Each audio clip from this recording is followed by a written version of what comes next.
we could rename it. We could rename this session "Other People's Money." OPM.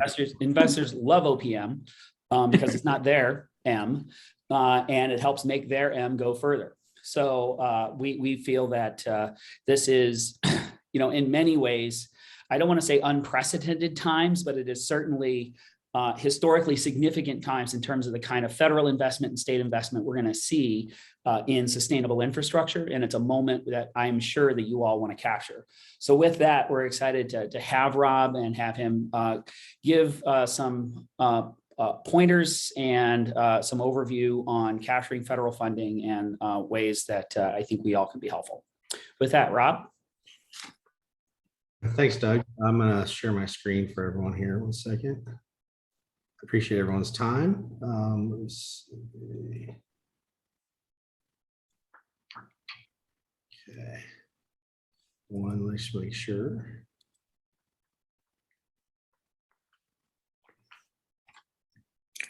Okay, everyone should be able to see that, correct? Yeah, we can see it. Looks good. All right, thank you. So I appreciate the opportunity to talk to everyone today. Obviously, this is kind of an interesting topic. I've been in and around working in the federal government around federal funding since 1994. I worked in the House of Representatives for about 15 years, mostly focusing on appropriations work. Left to start doing consulting, and I kind of sit in the intersection between, innovators, startups, the Department of Energy National Labs, and then obviously the big OEMs, system integrators. Those are kind of my current clients. And I do a lot of advising on government capital. I specifically started a government capital practice in my old firm back when we did the Recovery Act and wrote several loan guarantees, grants, tax credits for companies during that period of time. And this is a similar period of time with the bipartisan infrastructure bill, a lot of focus on deployment. And so it's kind of a fun time in the federal capital side of this. But it's an interesting time for innovators and startups as well. So I think what I was asked to do today is kind of talk a little bit about working with the federal government, because some of you maybe have touched this before, pursued them, had bad or good experiences. I'm going to talk about the types of federal funding. I'm not going to go to talk about specific funding opportunities because you guys are all in different sectors or markets. And one of the services that I'm working with Doug and Taylor on a weekly basis is to track the number of government funding opportunities and providing that to you guys on a weekly basis. And so I'm not going to go into specifics, but I'm talking to you how we do it in case companies want to replicate it.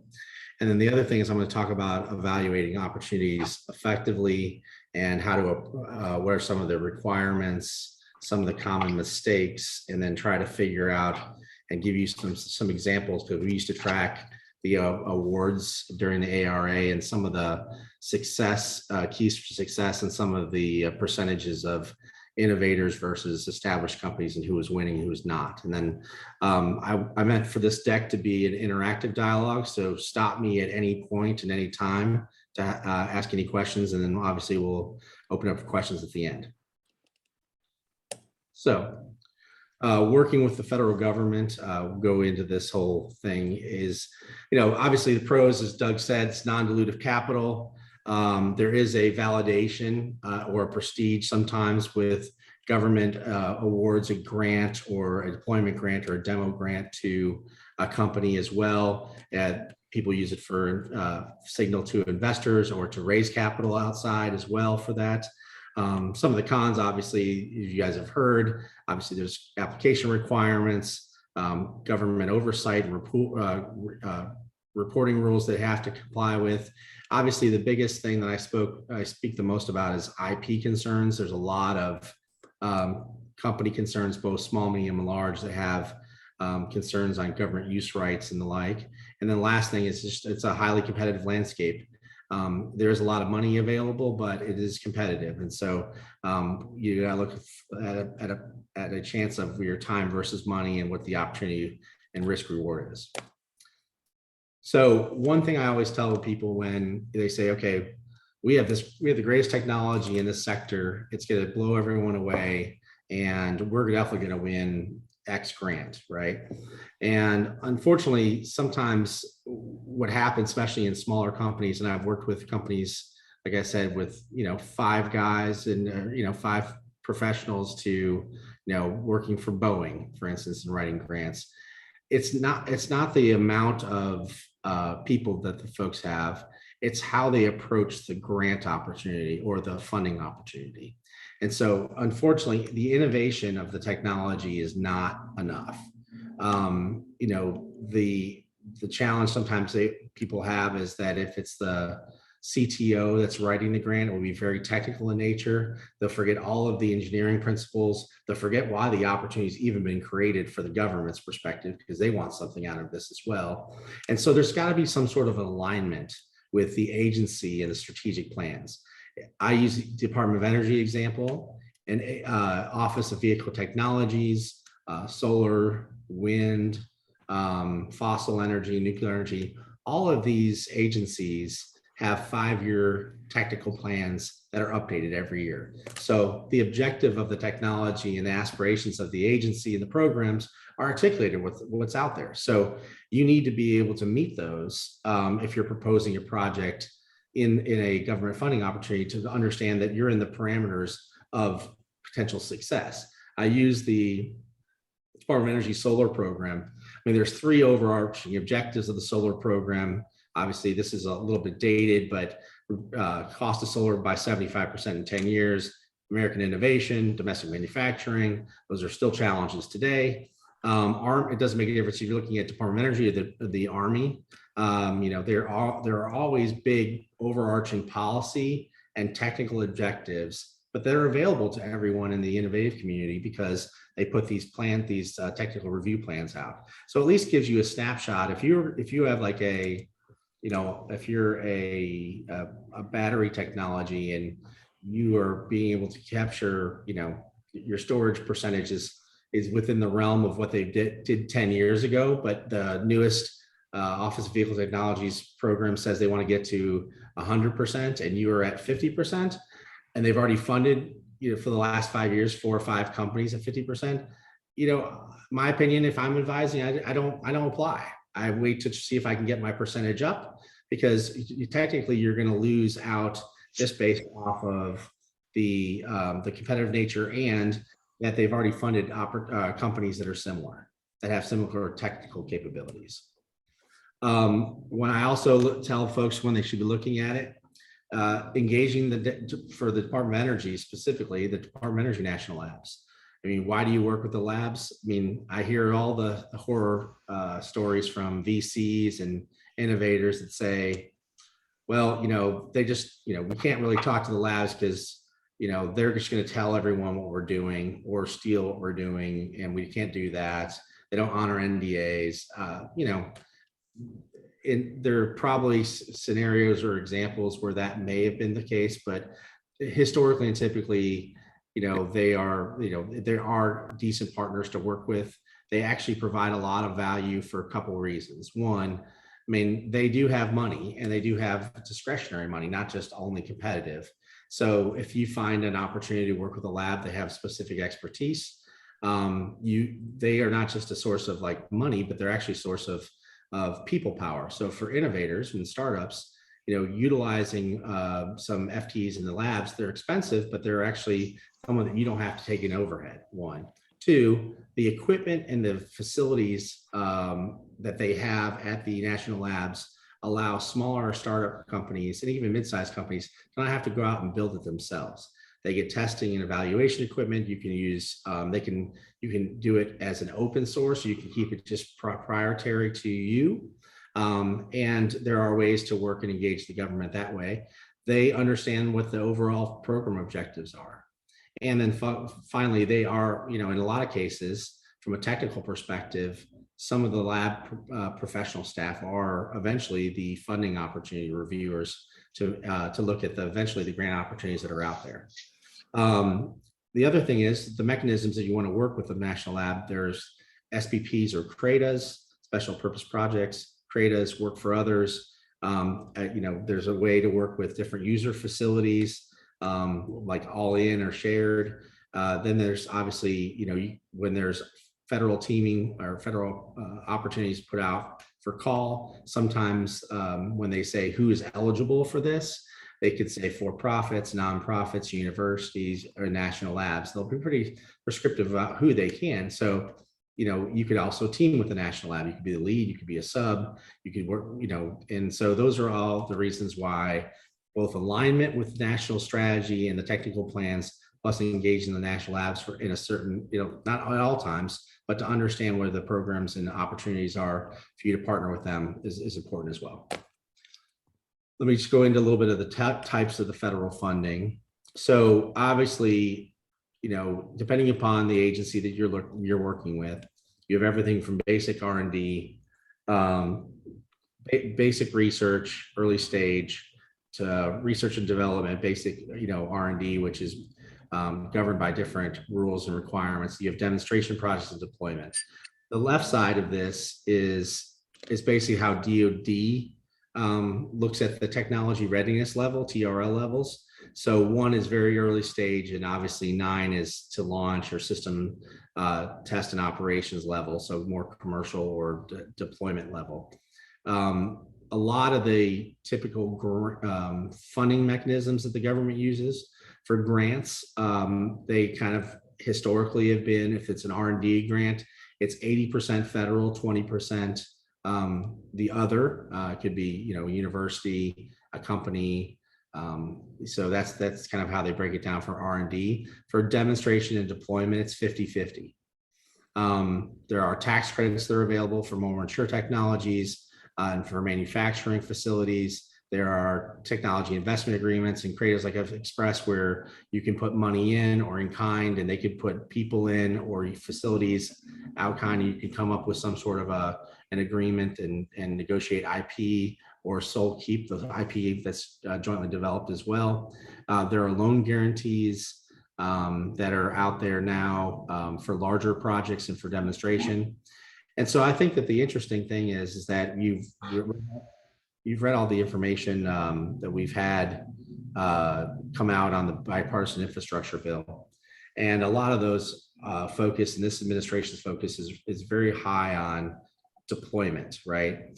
But I think people, because of the dollar amounts and because of the amount of money that's going into infrastructure across the country, people are forgetting about traditional R&D too. That's still happening on an annual basis. And so I don't want everyone to kind of like, okay, where do I go here at this point? I think I'll stop there. I didn't know if someone tried to chime in.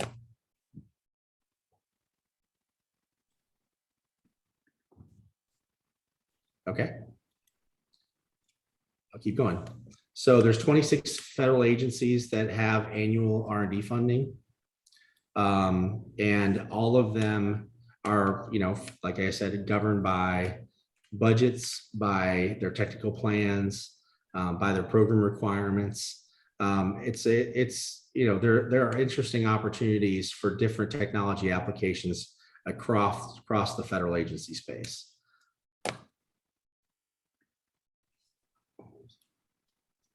So when you're looking at, okay, if I want to really look at different federal funding opportunities, what should I be looking for, right? Well, the first things first, it's not easy, or it's not for the faint-hearted, but you do have to find them first, right? So like the federal government doesn't make really anything easy. There are several search engines that you can look through that all kind of interconnect. Plus many of them, the opportunities are listed on agency websites.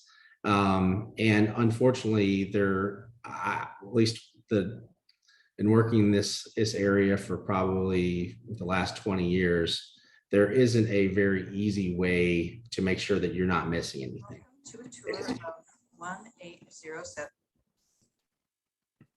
I was wondering, so if everyone could just mute, that'd be great. So the bottom line is that you have to look through all of the grant search engines to make sure that you're not doing missing anything. And then once you actually feel like you've got kind of a process together, I would say that you look for, the different opportunities when you're looking at an option that says, oh, this is perfectly fit for me. you basically make sure that you have the technology program targets, which is, remember, those technical agency technical plans I'm talking about. I mean, do you fit in the targets that they're looking at? Is the funding available? If it's an 80-20 and you are going for $3 million, do you have the 20% available to match the grant if you're there? What are the requirements? Sometimes they give preferential treatment to small businesses, usually under 50 employees. Sometimes that they say it's university led and you could be a private company and partner with universities. Sometimes they have restrictions on, cost share requirements, and it's partnering preferred. Those are all the types of things that different opportunities will have different angles to it. And you have to really review these things before you pursue and take the time, resources, and effort to apply for federal funding. Next thing, general application mechanics. There's a narrative, there's a budget justification, there's a work plan, which is usually a Gantt chart. There's legal assurances, there's key personnel or biographies, and make sure that you're able to comply with all those things prior to, enduring the process of writing your federal grant. So what we've said before is establish your grant process. We look at everything. We're looking at 10 to 50 opportunities a day for all of our clients that we track for. You got to do targeted searches, and that, keywords are obviously, that's kind of where we catch most of them as keywords, but they're not always helpful. If you actually put in biofuels or electric vehicles, you're going to get things that are way outside of your frame of interest.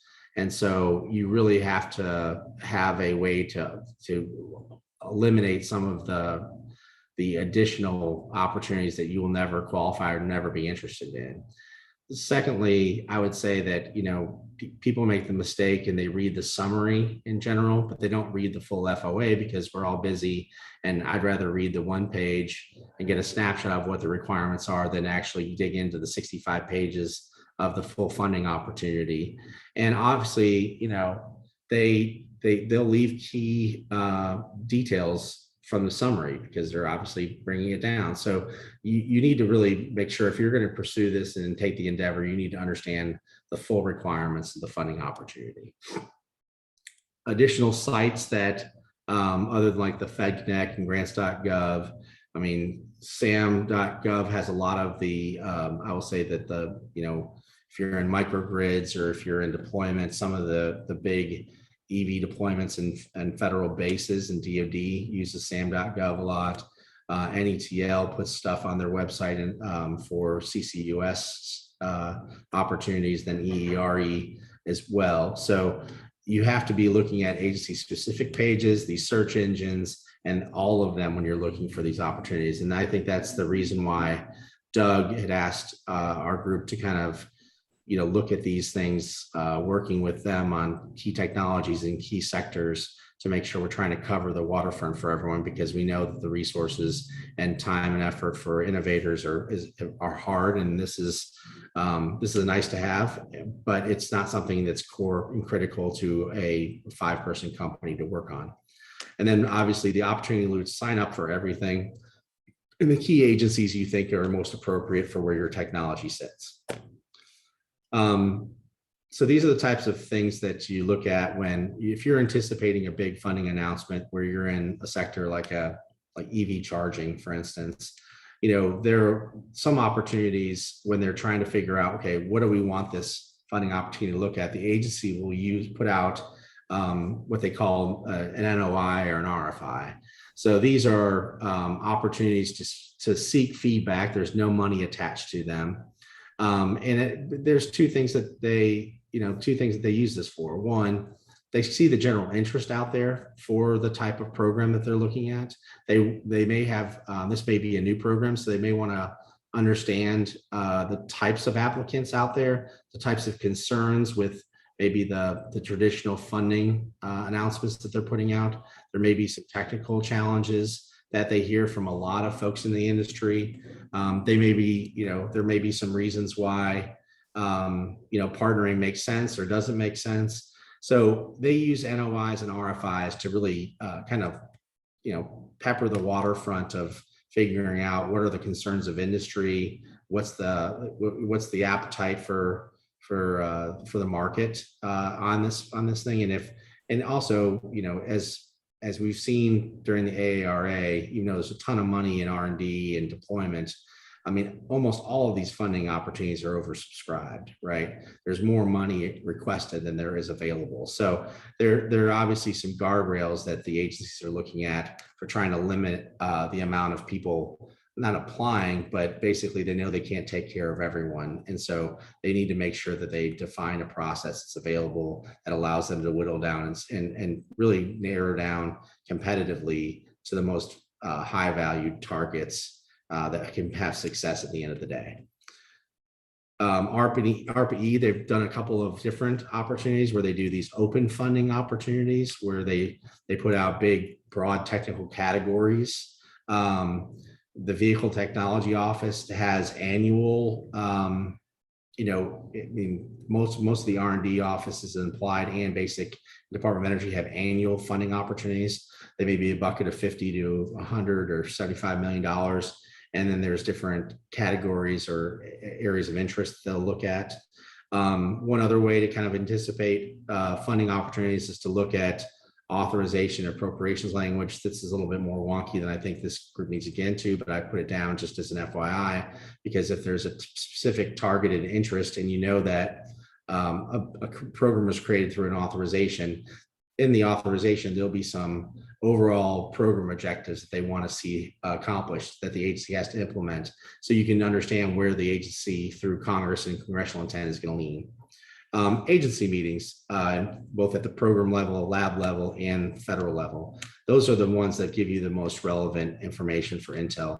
They obviously can't tell you anything proprietary to the funding opportunity, but they can, you can describe your technology to them. You can explain what your objectives are with, partnering with the feds. They can tell you what their objectives are for the funding opportunity more broadly. And so I think it would just, and also from my perspective, it gives you a little bit of a leg up because there's some awareness, because you never know the people you're talking to could be on the technical review part of this. They could be, an advisor to defining or creating the FOA funding opportunity announcement. So there's a lot of reasons why you engage in different levels, but that's those are some of them. So when you're going to prepare for writing a grant, you have to do a registration. There's several little things here: getting DUNS number, make sure that you have budgeted cost share. Should you win, if there are partnership opportunities or requirements that are in the funding opportunity, you need to make sure those are buttoned up prior to submission. And you have to articulate that. You have to figure out who's the eligible awardee, who's the point of contact, who's the key personnel. And then you've got to really, if you need outside help, whether it's technical engineering writing, or if it's a grant writer, or if it's understanding legal and compliance, encourage you to seek the outside counsel to make sure that you are, not spending good money after bad by locking up 4 people in a room in your company to write something that doesn't become real at the end of the day. A lot of I just put this down because this is a typical application requirement, just to kind of give you the justification. This is anything from like I'd say a 5 to 20, could be 500,000 to 20 million. Typical, you have like a 424 form. The project narrative, which is really this description of what you're going to do with the money, and the project plan is 30 pages, up to 30 pages. Project management plan, that 10 pages. You've got budget information, sub awardees, cost share commitments, descriptions about where you're doing the site, if you're doing R&D, or if you're doing a deployment. A summary for public release about what you want the government to say in a public release, so you're not relaying anything that's proprietary or the resumes of people that are going to implement the work, and then some sort of justification as well, including an environmental questionnaire if relevant, and a data management plan. So the two biggest things that I get when companies or investors come to me and said, well, I don't think we should do this because there's all these reporting requirements and there's all these terms and conditions. So I'm not going to go through each one of them. There are federal assistance reporting checklist and the financial assistance forms. There's hyperlinks in this PowerPoint that will be posted. You can look at those. Obviously, you can win an award, but you will not obviously be subject to the award till your company and the government comes to a cooperative agreement, which includes terms and conditions. So we can sit there and say that, well, I don't want to pursue it, but once if you made the decision that we can probably work with what the typical requirements are for reporting, and we can also talk about what if we have to, like, after we've gotten the project, we want to submit some technical reports or for public release for the greater good, because ultimately the federal government's not responsible for watching your company grow. It's really responsible to making sure that the science and innovation of a technology grows for the greater good. And so this is the reason why some companies are like, yeah, I don't mind that. Or some larger companies are saying, well, it's just a burden. I don't need to be doing this because I'm more focused on commercial. Innovators seem to understand this, and startups understand this better than I think larger companies do, from a standpoint of the greater good.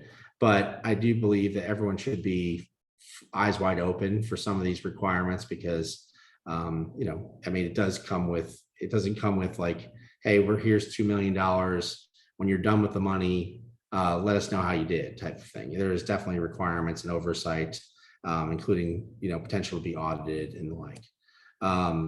So this kind of goes with select terms and conditions. So before you actually come under a government contract from a competitive grant, there will be some sort of IP discussion. Obviously, there will be undergo an annual compliance audit to make sure that you're not what the money was saying it was going to be spent for in the grant is being spent the way it is. If there is something that you're doing with the environment that is not in a current, just doing an R&D project in the current environment where you're turning dirt or something, there will be obviously environmental requirements under NEPA, wage requirements. So you're hiring additional people for labor. Some of these are for larger projects, not just R&D. And then obviously the agency has the right to review and visit the site and do look at the financials if they have any questions. And I think, Doug, you've raised your hand. Virtually and literally. Maybe a question / comment on march-in rights. I know what my experience is, having worked with Berkeley National Lab and DOE, but in your experience, how often have you seen march-in rights exercised by the Fed for under any of their IP agreements under these grants? I've never had it. The only time I would say that I've seen, I had a company that actually was halfway through the grant where the investors and the company took a leadership diversion and stopped working on the project altogether. And then what happened at that point was a discussion, because this is after the company had taken, didn't finish the project, but took a fiscal year or two of federal money. And basically there was a discussion around the IP that was developed during that point and the use rights that the feds had, because that was kind of what they were going to get back in terms of them walking away. But as far as march-in rights, I have not seen it. It's the same here. Not in decades and decades and decades has the federal government exercised march-in rights, especially not in this area, and we're not expecting it. So, yep, good point. So I'm going to kind of run through these pretty quick too. So I will say during, let's use the Recovery Act as the example, okay? And as you guys know, during that period of time, and similar to what period of time we're in right now, there's a lot of money out there and a lot of opportunity. And small, medium, large companies, investors are saying to company and leadership, what are you doing to access some of that capital? What are you going to do to, go after those grants? They're just giving money away, and you should be looking for it. And so a lot of companies during the Recovery Act went after it, and they, applied. And, whether I've worked with large companies, like I said before, writing grants, and we had periods of time where we spent a 3-week process writing a huge 150-page application, and then we gave it to the CEO for final sign off, and he rewrote the whole entire business plan. And he left it, he did it through his framework of reference, which was, this is what I want the investors to know about it, not what the government needs to know about what the business plan is. And what he did in rewriting that, the 3 days before we had to submit, was he took out 7 critical requirements that are specified in the funding opportunity that would have made this application non-compliant. Technically, CTOs are the worst at it because they do it all the time. I mean, they want to be very specific. Engineers are equally as bad because they're myopic in how they want to approach something. But you need to make sure that if you're going to go for a grant, small, medium, and large, that you understand what is technically required for compliance. And so, rule of thumb is that, remember that no matter if it's a $250 million pool of funds or it's a $5 million pool of funds, most likely there will be more grant proposals requiring more money that's available than that is available. And so what does the government do? Well, they're not going to read every grant to soup the nuts and give everyone kind of a scoring at this point. The first thing you're going to do is determine if you, as the applicant, took the time to really read the funding opportunity and understand the requirements and move forward in a compliant way with an application. And they were able to neck down the applicant pool and most of these things almost up to 50%, because these small companies or large companies ignored what the government application requirements were. So I don't say that. So my opinion is, if companies aren't going to take those program requirements seriously, then don't apply, because you're not going to get a full substantive review on the merits. Secondly, the agencies, like we talked about with the technical plans, but the overall arching goals, the Biden administration, through the bipartisan infrastructure bill, they have clear metrics, whether it's EVs, climate, the next generation airports. I mean, there are clear policy, environmental, supply chain, there are clear government, political, and strategic objectives that they have. You need to make sure that why you're applying can connect to the overall objective of why the program is available to it, especially during these times of the bipartisan infrastructure bill and those times of the AERA, because there was clear agency objectives they wanted to see. And by not trying to connect those to the agency priorities and objectives, you're missing out on an opportunity to show that this is a mature company that understands the big picture on top of being myopic in the small picture for what we want to do as a company with this money. Third, obviously, it's fierce competition. So, there are a lot of reasons why companies win and lose. We'll go into that in a second, but it's competition. So you got to put your best foot forward. People aren't just lobbing it in just to see how we do, because it's too much of an undertaking for small and medium companies to just do that. So if you're going to go in, put your full heart into it and write a good application and compete on the merits. So partnering has kind of been an ongoing thing over the last 2 decades. And, honestly, a lot of companies don't like to partner because then there's IP issues and, they think they can go to loan.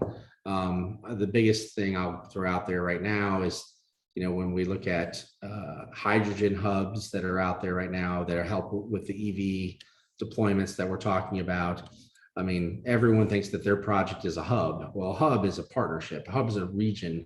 Hub is is multiple faceted projects. And then each one of these hubs is going to be $2 billion too, by the way. So up to $2 billion. So, there's not one project. So the idea that partnership it's an advantage in certain ways. Sometimes it's a necessity because some funding opportunities say this is only eligible for university-led projects. Private companies can partner as a sub, but they can't be the lead.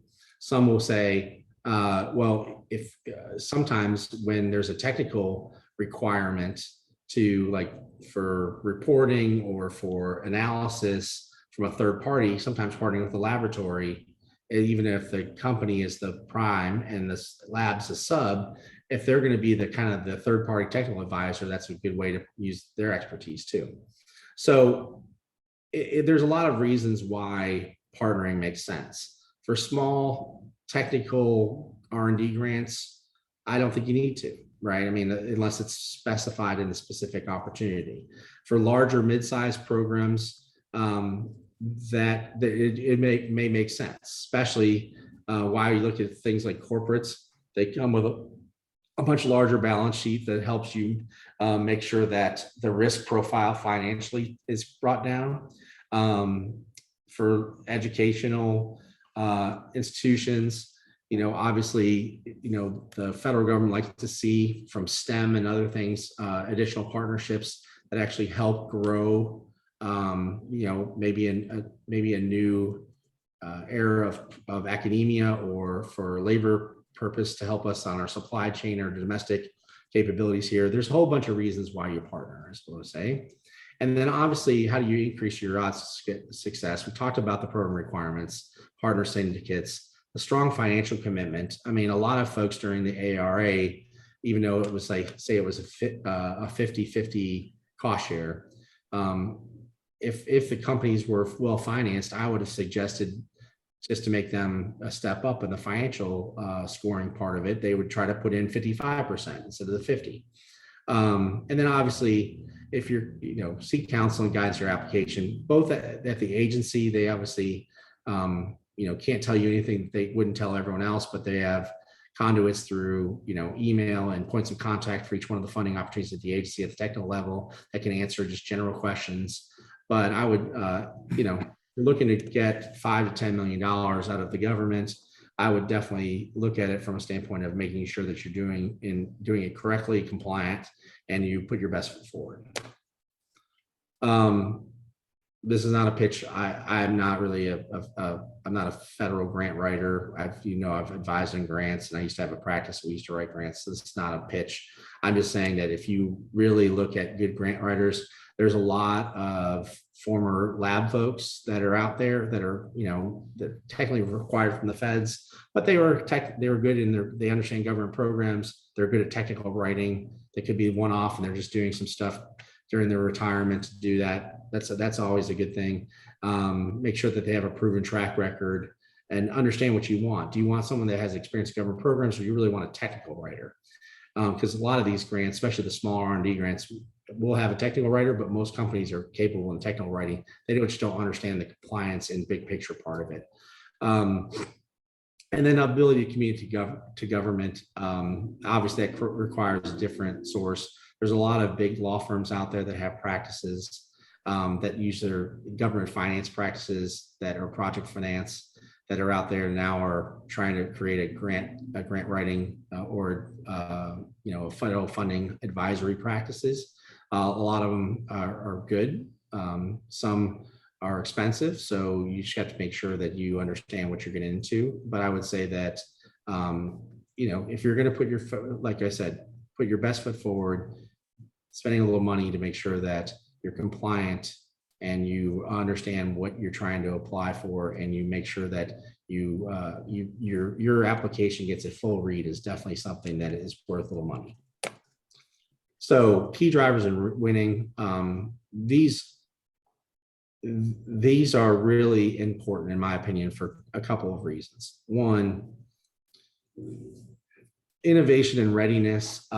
This goes back to when I talked to you guys about the alignment to the federal technical objectives of the agencies and the programs.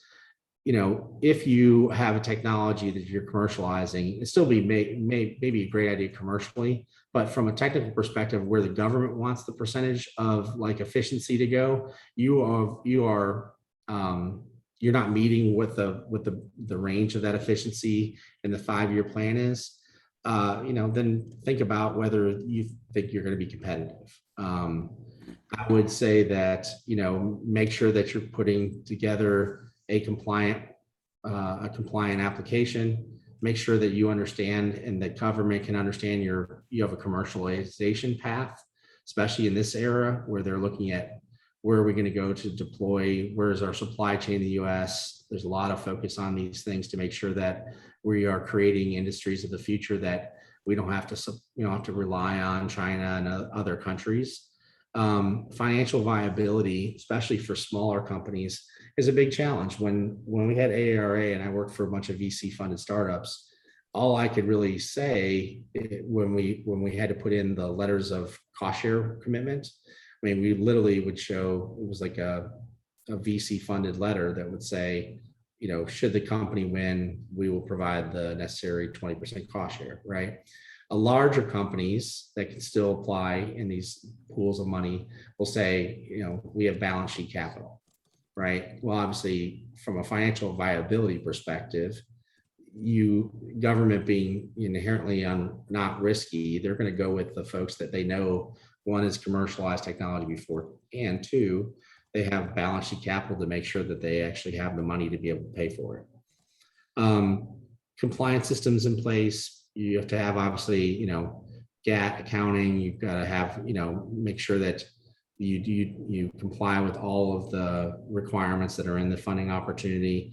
And then obviously, when you're looking at larger projects, I have had worked for a lot of companies that basically we're going to do, maybe they're doing a wind farm or they're going to do a new manufacturing plant, and they didn't want to put the money to buy the lease, or they want to purchase or lease the land or the facility prior to them receiving the government financing mechanism. Well, you're competing against folks that may already own it. And so just understand when you're doing that, you're putting yourself from a readiness perspective, you don't have that, or if it's a contingency arrangement, it looks risky to the government, and the government can't afford to spend the capital that they have on companies that are not going to fall through or that projects are going to fail. So those are things that you have to think about when you're looking at much larger and more, more detailed projects. And then I did this. I pulled this from an old slide I did back during the AERA, like kind of the postmortem of AERA. So even though the Obama administration, they were talking about, innovation. They made a huge push for AERA in California and Silicon Valley. It was really, all these companies that were, going to get all this money to help them scale. And we're going to put out, we're going to say we're all about innovation, and a lot of companies applied, and there was a lot of some companies were successful. But when you look back at the overall establishment of awards through the AERA, the government inherently, just because of its scoring criteria, really 74% of the awards went to established companies. So not really emerging growth companies or innovation, like emerging growth VC startups did not fare to even the tune of 40%. It was really about 26% were eligible or actually became successful. And really, because if you looked at how they scored, especially the larger capital programs are available, credit worthiness and management and past commercialization experience was 50% of these scoring criteria for the larger capital programs. Well, when you have a startup, we would have to do when we were writing some of these applications, we had great people in leadership, and we had a great CTO, we had a great chief engineer and chief development officer, and we highlighted all of their past experiences in different companies and different lives. But under the company that we were writing the application for, they had never done it together, and they've never done it commercialized in this technology category that they're going forward. And so they were competing against established companies in this one. And that was from a financial and commercialization capabilities perspective, they were scored lower. And therefore, that's why the trend of more established companies won more of the money than the innovative startups. And then obviously, technology proven and demonstrated appropriate scale. So the early R&D, when I showed you that kind of the TRL levels, what I'm talking about is like TRL 5 through 9. The ones that basically, we wrote a lot of ones that had already been on bench and lab scale, and they are moving now to full, either their first manufacturing facility or their first plant or their first manufacturing line for full product. And the technology risk analysis the government applied, they obviously erred on the side of less risky than more risky. And so innovators lost out a little bit more on a percentage basis than established companies did on that as well. And then partnering, especially for large cap programs, you need a partner. I mean, they were the companies that went alone did not do as well as the ones that actually partnered. From a number of reasons, when you de-risk the capability, there's more resources for larger companies when they're partnering with smaller companies. And then there was just a different, financial criteria for that as well that allowed them to be more successful in ARA. So I know I've blabbered on for 53 minutes, so I will stop talking and see if we have any discussion or I can answer any questions.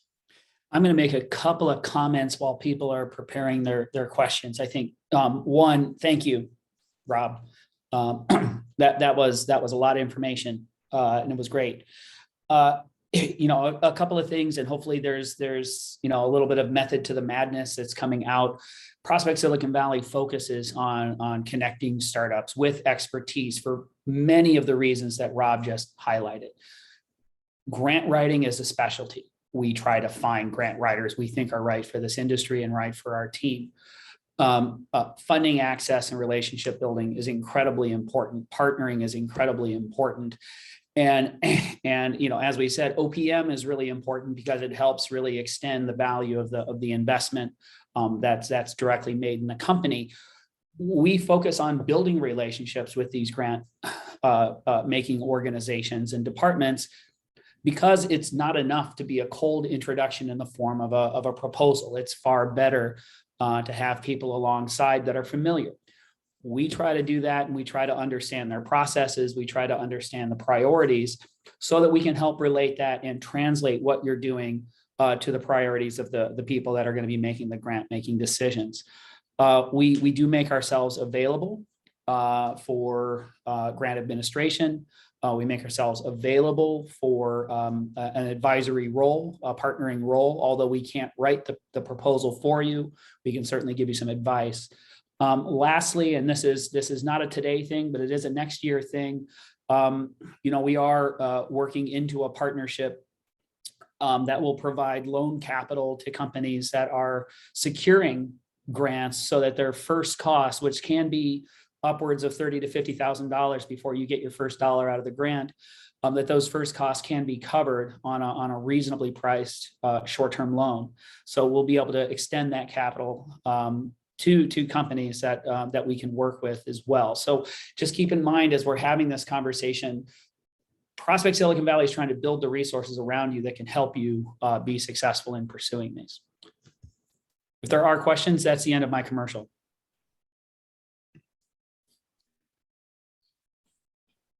And you knew it was going to happen, so don't even give me that. Robert, yeah. I've got a quick one, if that's all right. Absolutely. I know that all the different funding options obviously are going to be quite different. So within the context of that, is there a time frame with which you think people should generally go into this sort of application in mind, with that time frame in mind? Because I'm conscious that sometimes we, when we're looking for funding, we want it now, we want it tomorrow. And I'm just wondering whether if we go in with a mindset, hey, this is going to take 6 months or 9 months or 3 months, we might do a better job of applying. And it might be helpful in terms of our planning. So is there any sort of trend there or anything? So, yeah. Rob, go ahead. I can make a Yeah, comment so- about California for sure. Yeah, I'll just keep to the federal side. I mean, I think that, typically when we find a funding opportunity that's interesting to you, the time frame that they would look at is, they'll put it out for 60 days, 30 to 60 days for you to respond to. So you have like 30, 60, at longest and 90 days to respond. And then they give themselves probably 60 days, so 2 months to evaluate and then award. And then it really is, if they've chosen you, then there's the discussion of you and the government going through terms and conditions, negotiations, IP, all those before you actually draw down the grant. And so the time frame, I think, is to allow from time of opportunity to decision is max 6 months, unless it's stated differently. Yeah. Now, I have companies that have been awarded something at the beginning of this year or middle of last year that are still negotiating terms and conditions, but it's a much larger programs, right? The R&D programs aren't it shouldn't take that long is my point. So depending upon how quickly you track the end name negotiation is when you start looking at money. And some of the ways that the federal money flows, it's not like, okay, you just won, Brett, you won $3 million. They cut you a check for 3 million and you just go, right? I mean, they're gonna, sometimes they have where you spend money, you submit for reimbursement, and they reimburse you for those type of things at key milestones, depending upon the opportunity. So, and then some of these grants are, you could be 3 to 5 year grants, some could be 1 to 3. I mean, they're all just very new. So if you find something that's of interest, then basically, like Doug said, let us know, and then we could tell you kind of how I look at the world from the federal side, and if it's a state of California grant. Doug, Yeah, I think a couple of things I can add. California, especially Energy Commission, for example, they do tend to be, about the same window for application. It's about a 3-month window to get a notice of proposed award, unless it's not, and then it can take literally a year. Just happened.